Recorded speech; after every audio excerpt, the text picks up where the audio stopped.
كتير من المشاكل اللي بتحصل في سيستمز الهيدروليك بتكون بسبب ان الضغوط مش مظبوطه، يا اما الضغوط اعلى من المطلوب ففي حاجه تتكسر في السيستم، يا اما الضغوط تكون اقل من المطلوب فتكون الحركات ضعيفه. معانا دايره هيدروليك فيها المين ريليف فالف واللاين ريليف فالف. هنبدا نظبط الضغوط بتاعتهم. انا عاوز اظبط اللاين ريليف فالف على 40 بار والمين ريليف فالف على 20 بار. بشكل عام هنفترض ان انا وليكن معايا 5 ريليف فالف في السيستم، فانا هبدا اشوف الريليف فالف اللي انا محتاج اظبطه على اعلى ضغط اللي هو معانا هنا 40 بار، وهبدا افتح الصمام ده على الاخر، وباقي الصمامات اللي موجوده في السيستم هقفلها على الاخر ايا كان عددهم. بعد كده هشغل السيستم بتاعي وهاخد وضع في الدايركشن كنترول اللي يخلي لي الزيت يمشي في الصمام اللي انا محتاج اظبطه.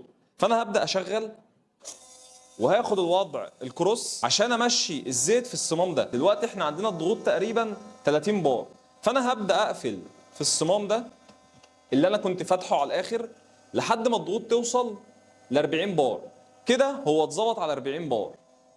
وبعد كده الصمام اللي انا كنت قافله على الاخر هبدا افتح فيه، فالضغوط هتبدا تقل لحد ما اوصل للضغط اللي انا محتاج اظبطه عليه اللي هو 20 بار. كده انا ظبطت الصمام ده وظبطت الصمام ده على 40 بار والصمام ده على 20 بار. وبكده نكون عرفنا مع بعض ازاي نعرف نظبط الضغوط في سيستم الهيدروليك.